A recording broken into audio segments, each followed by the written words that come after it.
बातमी लातूरची आहे। लातूर महानगरपालिकेच्या कचरा घोटाळ्याप्रकरणी मोठी अपडेट समोर येते ते म्हणजे नियम धाब्यावर बसवून घनकचऱ्याचं कंत्राट हे खाजगी कंपनीच्या घशात घालण्यात आलं अशी माहिती मिळते, असा खुलासा होतोय। तसंच 50 कोटींच्या बँक सॉल्व्हन्सी ऐवजी 4 कोटी 30 लाखांची बँक गॅरंटी लातूर शहर महानगरपालिकेच्या अधिकाऱ्यांकडून देण्यात आली होती आणि शासनाची दिशाभूल या महानगरपालिका अधिकाऱ्यांनी केल्याचा आरोप होतोय। लातूर शहर महानगरपालिकेने लातूर शहरातील घनकचरा व्यवस्थापनाचं कंत्राट हे खाजगी कंपनीला दिलं होतं आणि शासनाने ठरवून दिलेल्या नियम आणि अटी धाब्यावर बसवून हे खाजगी कंपनीला कंत्राट देण्यात आलं होतं आणि ही धक्कादायक बाब समोर आलेली आहे। लातूर शहर महानगरपालिकेने करारातील नियमानुसार 50 कोटी रुपयांची बँक सॉल्व्हन्सी अशोक एंटरप्राइजेसला दिलेली आहे।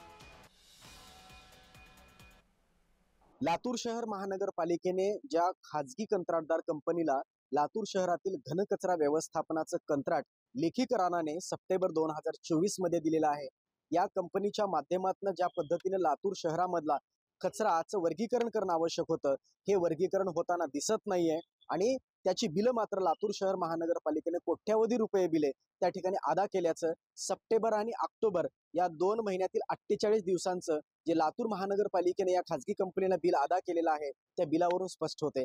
आणि सगळ्यात धक्कादायक बाब म्हणजे या कंपनीचं नेटवर्थ हे 50 कोटी रुपये असायला पाहिजे, परंतु या कंपनीनं नेटवर्थ म्हणून कुठले पुरावे या लातूर शहर महानगरपालिकेला दिलेत हे मात्र अद्याप समोर आलेलं नाही। आणि म्हणूनच लातूर शहर महानगरपालिकेचे जे कमिशनर आहेत बाबासाहेब मनोहरे आणि त्यांचे बाकीचे अधिकारी या सर्वांनी या कंत्राटदार कंपनीकडनं ज्या पद्धतीचा करार केलेला आहे आणि करारामध्ये ज्या पद्धतीच्या अटी आणि शर्ती लागू झालेल्या आहेत त्या अटी आणि शर्ती आणि नियमांना धाब्यावर बसवून लातूर शहर महानगरपालिकेने या कंत्राटदार कंपनीला हे कंत्राट दिल्याचं स्पष्ट होतंय। अजय घोडके, जय महाराष्ट्र न्यूज, लातूर।